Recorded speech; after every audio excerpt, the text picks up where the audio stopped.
vous présente les jeux qu'on a essayés récemment. On commence avec Flamme ou Craft, qui est un jeu pour 1 à 5 joueurs, les parties d'environ 60 minutes pour 10 ans et plus. C'est un jeu de gestion de ressources assez familial, facile à prendre en main, avec quand même une belle petite stratégie là, en cours de partie. On va être, nous, on est capable de gérer des dragons pour aider les commerces. Fait que le but du jeu, c'est d'avoir le plus de réputation possible. Puis pour faire ça, il va falloir développer les commerces, réussir des objectifs spéciaux, et comme ça va faire augmenter nos points. Puis le principe est super simple. À notre tour, on déplace notre dragon sur une autre boutique qui est en jeu. Fait que si je le déplace par ici, par exemple, et là, on a deux choix. Soit qu'on fait l'action de collecter ou enchanter.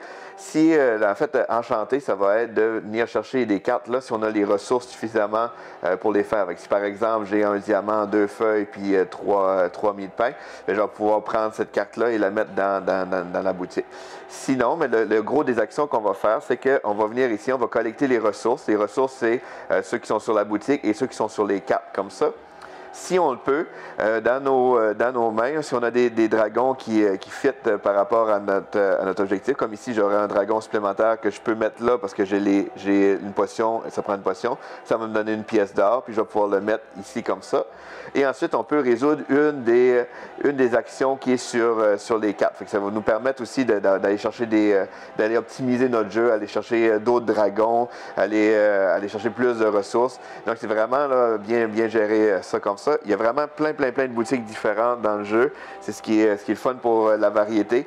Quand une boutique est complète, mais on va en ajouter une nouvelle qu'on va mettre à l'endroit de notre choix.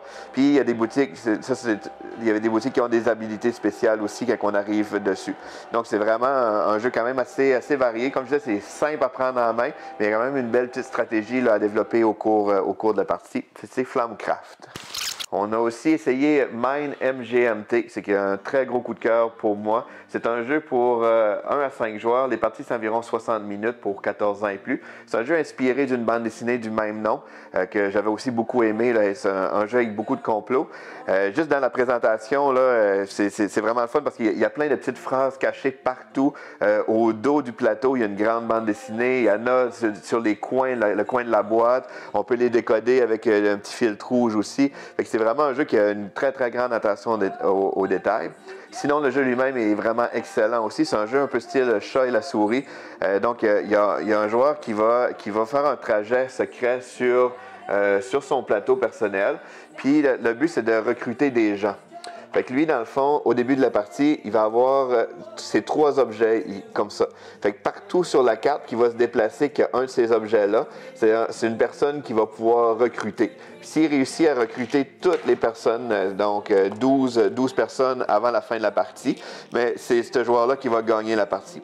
Pendant ce temps-là, tous les autres joueurs, eux, vont faire différentes actions sur le plateau principal, qui se trouve être une copie du plus petit plateau là, du joueur qui joue caché. Puis lui, eux vont essayer de trouver et de coincer le joueur qui se déplace en secret. Pour faire ça, c'est que à mon tour, je vais pouvoir déplacer un de mes personnages. Fait que si par exemple je déplace ce personnage ici, et là je peux interroger la personne. Fait que je pourrais sur ce plateau-là, j'ai les piscines et les genres de totems, mais je pourrais demander est-ce que tu t'es déjà déplacé sur un totem par exemple. Fait que là, le joueur va regarder partout sur son plateau. S'il s'est déplacé dans son trajet une fois sur un des totems, mais il va devoir le dire. En fait, il va pouvoir mettre un petit symbole de petits pas qui sont ici comme ça. Puis il va pouvoir dire, par exemple, oui, je me suis déjà placé sur un totem, on va le placer comme ça, là. L'autre action qu'on peut faire, c'est que si on se déplace ici, par exemple, sur une place qui a déjà un petit pas, je pourrais demander à quel moment tu t'es déplacé ici. Fait que là, maintenant, on va retirer le petit pas, puis on va écrire ici, on va dire, mettons, je me suis déplacé là à mon 3e déplacement. Fait que ça aide à... Si je réussis que ici c'est 3, ici c'est 4, je vais essayer de voir son trajet, puis je vais pouvoir réussir à déduire la position du joueur. Donc c'est un jeu là, vraiment il y a vraiment un côté déduction, un côté chasse de chat et la souris. Et puis il y a plusieurs niveaux de difficulté. Puis l'autre aspect que j'ai vraiment aimé du jeu, c'est que dans la boîte, il y a plusieurs petites boîtes comme celle-là par exemple, pour chaque rôle. Fait que si j'ai perdu une partie dans mon rôle de joueur secret, mais je vais pouvoir commencer la prochaine partie avec un petit paquet de cartes qui est un peu comme une mini-extension. Puis ça va me donner des habilités spéciales. Fait que ça a deux effets. Un, ça donne une très grande rejouabilité au jeu. Puis deux, ça permet d'égaliser le jeu dans le sens que si je suis un peu moins bon pour me cacher, mais je vais avoir des fonctions spéciales qui vont être un peu plus, qui vont m'avantager, qui vont faciliter le jeu comme tel. Donc c'est vraiment, c'est très très excellent. Là, j'ai pas rentré dans tous les détails, mais il y a plusieurs fonctions parce que le joueur qui joue secret, il peut gérer les immortels, qui peut bloquer l'autre joueur aussi. Quand on avance dans les parties plus avancées, mais là on a les barrières qui permettent de cacher les trajets. On a des personnages, une action spéciale qui permet de faire des déplacements spéciaux aussi. Fait que c'est vraiment un jeu très varié, mais avec vraiment une belle dynamique. C'est pas trop difficile à prendre en main, mais ça creuse les méninges. Là. Donc c'est Mine MGMT. Ensuite, on a essayé First Empire, qui est un jeu pour 2 à 4 joueurs. Les parties, c'est environ 60 minutes pour 14 ans et plus. C'est un jeu de conquête assez particulier. Premièrement, ce qui est le fun du jeu, c'est que le plateau est réversible. Comme ça, c'est le côté 2 joueurs.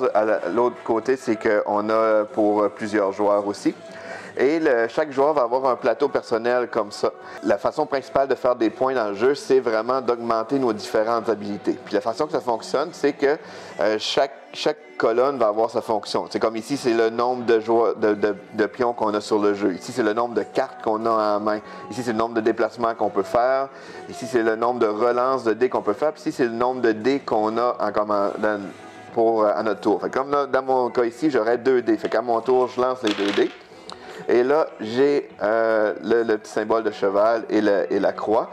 Et dans le fond, ces dés-là vont me permettre d'augmenter mes niveaux ici. Mais pour faire ça, je dois être présent sur le jeu dans ces endroits-là.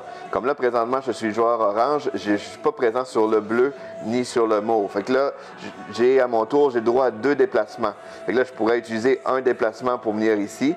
Mais là, le deuxième, je ne l'ai pas ici. Fait que là, je pourrais prendre le mauve comme ça.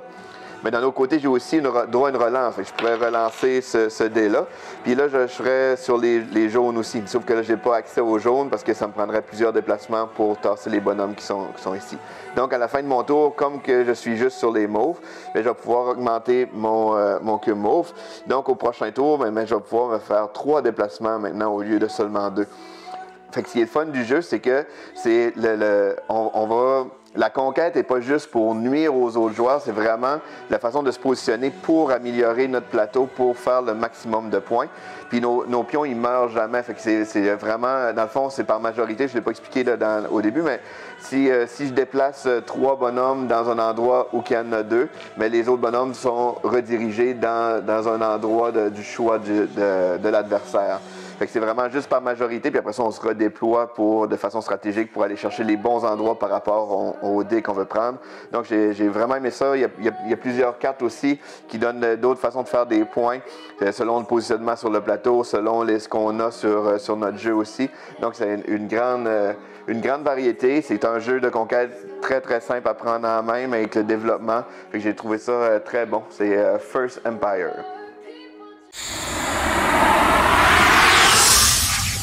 L'île au jeu.